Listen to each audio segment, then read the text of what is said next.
Hello tout le monde, on se retrouve aujourd'hui pour un nouvel épisode dans Le Carré. Aujourd'hui, je vous présente Destin Guichard, qui n'est autre que le directeur de Just Corp. Je vous emmène avec moi pour découvrir qui il est et comment il a fait pour en arriver jusqu'ici. Je suis donc en présence de Monsieur Destin Guichard. Comment est-ce que ça va, patron, si je peux me permettre? Ça va bien. Et toi, Charlotte, ça va? Écoute, nickel.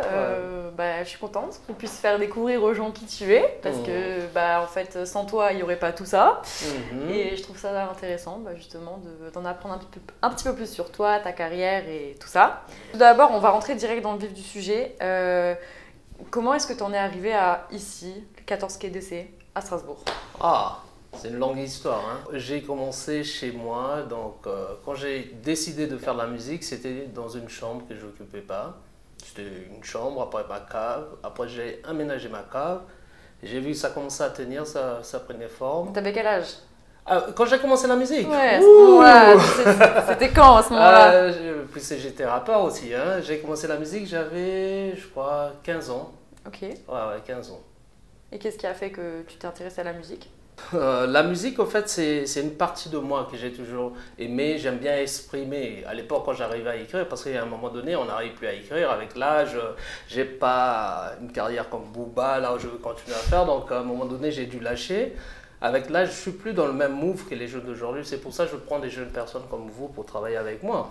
Et donc, je peux plus écrire, je peux plus rapper. Si je rappe, ça va faire années 50, quoi. Donc, ça donne pas envie. Et je me suis dit, je vais plutôt aider les artistes, leur mettre en lumière. Et c'est pour ça que j'ai décidé de créer ce label. Donc tu as quand même voulu garder un pied dedans. Pour toi, c'était impossible de délaisser la musique? En fait, c'est de famille. Ma mère, elle est réalisatrice en Afrique. Elle vit de ça. Ma mère ne travaille pas sur d'autres projets. C'est un boulot, ouais.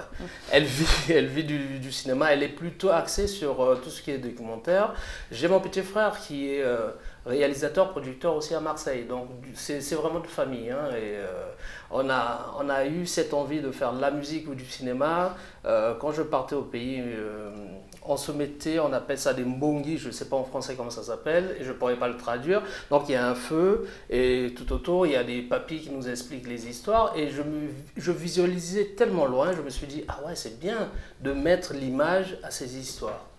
Et du coup, tu es tombé dans le cinéma direct, depuis toujours, à cause de tes parents À cause de ma mère, oui, à cause de ma mère. Et donc j'ai fait lettres. Après, j'ai dû refaire les études. J'étais travailleur. Je travaillais, mais je partais en cours du soir pour reprendre mes études. Est-ce que, selon toi, pour l'instant, ta carrière actuellement, c'est la carrière que tu imaginais quand tu étais plus jeune? C'est même plus. C'est plus que ça encore? C'est plus que ça. Et là, ce n'est que le début de notre engouement, parce qu'on est tout juste au début. Il ne faut pas oublier, il y a eu coronavirus, malheureusement, qui nous a un peu freiné sur plusieurs stratégies qu'on avait prévues.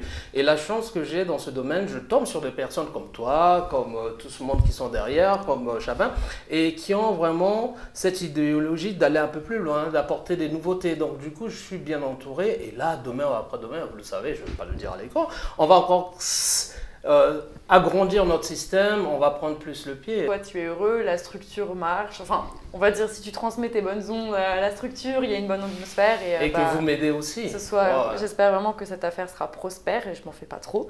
Mais du coup, j'en profite pour te demander, si là, tu avais le petit Destin à 10 ans devant toi, qu'est-ce que tu lui dirais sur ta vie actuellement? J'ai jamais grandi. Je suis Peter Pan, en fait. Le destin d'hier, le destin d'aujourd'hui, il est heureux. Et il rêve tous les jours. Je rêve. Quand je me réveille, je rêve, au fait. Et pourtant, on doit rêver quand on s'endort. Mais moi, je rêve tous les jours, au fait. Cool. Tes projets actuellement, est-ce que tu aimerais un peu en parler? Parce que tu es réalisateur et producteur. Comme tu l'as dit, la structure est assez jeune. Est-ce que ce serait pas le moment de faire un petit placement pour ton long métrage, par exemple? Le long métrage, ouais, le long métrage, au fait, puisque ça devait se réaliser, on devait commencer le tournage en mois de mai, hein, en mai, mois de mai, juin. on devait commencer le tournage. Mais c'est pas une mauvaise nouvelle au fait. C'est une mauvaise nouvelle pour l'équipe, pour tout le monde, mais c'est pas une mauvaise nouvelle parce que c'est une grande chance pour nous. Avant, quand j'ai décidé de faire cette production et réalisation, j'avais pas de distributeur, mais là on a un grand distributeur, Jean-Paul, je ne vais pas dire le nom, mais voilà, qu'on salue. Donc là, et le distributeur, il nous a conseillé, il nous a apporté des conseils qui nous dit, ben, écoutez les enfants, il faut qu'on puisse avoir plus de financement. Donc du coup, notre projet, il va se réaliser en mois de septembre, je peux dire déjà le mois, en mois de septembre, il va se réaliser, mais avec un budget. Nous, on était parti, je veux pas dire le chiffre exact de ce projet, oui. sur 1 euro, mais aujourd'hui, on se retrouve avec 5 euros de budget. Donc, oui. je peux jamais dire non. Et les acteurs, je crois qu'ils l'ont compris, ce message, et je leur dis encore. Et nous, derrière, on est en préparation, tu le sais bien, c'est toi qui suis ce dossier. Donc, c'est quelque chose qui est très, très émouvant et qui sera très, très croustillant parce qu'il sera sur Cannes, ce projet. Donc, c'est quelque chose de bien. Bon, on a vraiment hâte que ça sorte, moi en tout cas, pour avoir eu un petit pied dans le projet. J'ai vraiment hâte de voir ce que ça va donner. Donc oui, ça annonce que de bonnes nouvelles pour la suite. Voilà. En tout cas, on a vraiment hâte de voir ça. Restez connectés, suivez les infos parce que, comme il l'a annoncé, on a beaucoup de projets et on compte sur vous pour nous soutenir. Et c'est le fameux moment où je laisse place à Gaza pour qu'il puisse poser des questions un petit peu plus croustillantes, comme tu l'as dit tout à l'heure. C'est parti, jingle.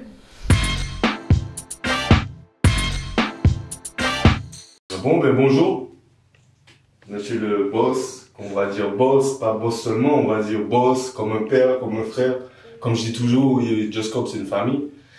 Donc, je vais commencer par une petite question toute simple. Est-ce que ton prénom, il a une signification? Mon prénom? Oui. Destin? Si, c'est ton prénom. Ouais. C'est quoi la signification? Si ça a une signification parce que tu t'appelles Destin. Ouais, c'est la faute à ma maman. En fait, mon prénom c'est Destin Guichard. Alors, Destin Guichard parce que ma maman était fan de Giscard d'Estaing. Voilà, tu vois. ça a une signification. Ouais. Une autre petite question. Je prends beaucoup de stagiaires. Ouais. Tu vois. Quel a été ton ou ta stagiaire préférée? Non. Est-ce que je peux les caler par numéro? Non, tu me dis quel t'as marqué le plus, quoi. Dans son travail, dans ce qu'elle a apporté dans ta boîte, tu vois. C'est une question piège, au fait. Est-ce que je peux sauter? J'ai une joker. J'ai pas de joker ou pas? Tu es obligé de répondre. Lola, ne le prends pas mal. Martin, prends pas mal. Puisqu'elle va partir, on va faire... Non, elle part pas pour partir, elle revient, c'est Charlotte. Oui. Ouais. Je m'en doutais. Une question que je peux te poser encore plus personnelle, c'est depuis que tu as commencé et que tu as fait tu as lâché tout pour te mettre dans la musique, non. Personnellement ou peu importe, ça t'a apporté quoi en fait? Qu'est-ce que ça t'a apporté? Qu'est-ce que ça a changé pour toi? Pour ma vie? Peut-être ta vie ou ta vision de voir les choses ou tu vois? Personnellement, avant toute chose, au fait, je fais ce que j'aime et ce que j'ai toujours rêvé de faire. Avant, j'étais fonctionnaire, j'étais bien. Ça ne veut pas dire que je ne travaille pas dans la fonction publique, hein, je sais bien. Mais je commençais mes heures, je commençais à 7 heures, je finissais à 17 heures. Et sans plus. Mais maintenant, je commence à 7 heures, je dors jamais, je fais les 24 heures sur 24 heures. Mais ça, limite, je m'en fous. Mais je suis bien, j'ai rencontré des belles personnes.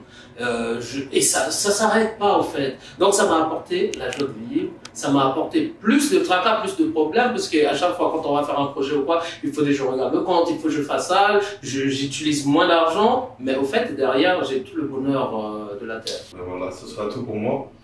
C'est un réel plaisir de t'avoir rentré dans ma petite minute Gaza et d'avoir su tout responsable comme ça. Ouais, mais j'avais peur qu'il me pose des questions un peu tortues. Non, quand même pas. Donc voilà, ce sera tout pour moi.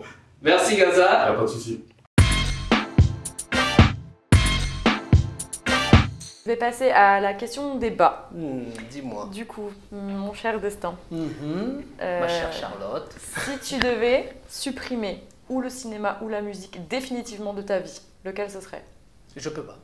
Je peux pas. Tu dois faire un choix, t'es obligé de faire un choix. Alors, pour donner un bref, pour faire un petit résumé, au fait, moi, la musique, je le fais, mais je n'ai pas fait d'études de musique à proprement dit.